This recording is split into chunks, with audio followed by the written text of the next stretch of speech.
லேப்டாப்பை கண்டுபிடிச்சவங்க, லேப்டாப்பை மறுபடியும் மேனுஃபேக்சர் பண்றவங்க, அவங்க கூட இவ்வளோ ஸ்டிக்கர் ஒட்ட மாட்டாங்க பிரதர். ஆனா பாருங்களேன், இந்த லேப்டாப்ல எவ்வளோ ஸ்டிக்கர் ஒட்டியிருக்காங்கன்னு சொல்லி.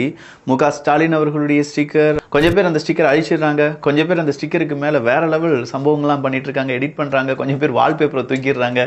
என்னப்பா இது அப்படிங்கிற மாதிரி இருக்கு. அடுத்ததா ஜனநாயகன் அப்படிங்கிற அந்த படம் ரிலீஸ் ஆகிறதுக்கு டேட் தள்ளி போகுது. தணிக்கை குழு அந்த சான்றிதழை கொடுக்கவில்லை அப்படிங்கிறதுனால தான். இப்போ இதற்கு யார் காரணம் அப்படிங்கிற ஒரு பெரும் கேள்வி. ஹிந்தி எதிர்ப்பு அப்படின்னு சொல்லி தமிழ்நாட்டில் இருக்கக்கூடிய ஒரு குரல் பதிவு செய்யப்படுகிறது. இந்த பேஸ்ட் ஆன் ட்ரூ ஸ்டோரி அப்படிங்கிறதுலாம் 1008 குளறுபடிகளை இந்த சுதா மாதிரியான நபர்கள் செஞ்சு வச்சிருவாங்க. அவங்களுடைய அஜெண்டாவை உள்ள கொண்டு வந்து கரெக்டா போட்டுருவாங்க, பேஸ்ட் ஆன் ட்ரூ ஈவெண்ட் அப்படின்னு சொல்லி. திமுக பாஜகவுக்கு எதிராக ஒரு படத்தை எடுத்து அதை ரிலீஸ் பண்றதுக்கு தணிக்கை சான்றிதழ் எல்லாமே கிடைச்சிருது. ஆனா இன்னும் ஜனநாயகனுக்கு கிடைக்கல அப்படின்னு சொல்லி தாவேகா பக்கம் இருக்கக்கூடிய நபர்கள் சொல்றாங்க.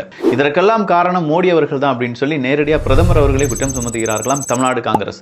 ஒட்டுமொத்த தமிழ்நாடு காங்கிரஸை சார்ந்தவங்க ஜனநாயகனுக்கு ஆதரவாக படத்துக்குங்க, நான் என்ன விஜய்க்கு ஆதரவாக நான் சொல்றேன், ஒருவேளை விஜய்க்கு ஆதரவாகவும் காங்கிரஸ் வந்து கொண்டிருக்கிறது என்கிற உண்மை உங்களுக்கு தெரிஞ்சிருந்ததுனால உங்க மனசு அப்படி சொல்லியிருக்கலாம். ஆனாலும் ஜனநாயகனுக்கு ஆதரவாக காங்கிரஸ் களம் இறங்கி இருக்கிறது என்கிற தகவல் கண்டிப்பா திமுக வைத்து புளிய கரைக்கும்.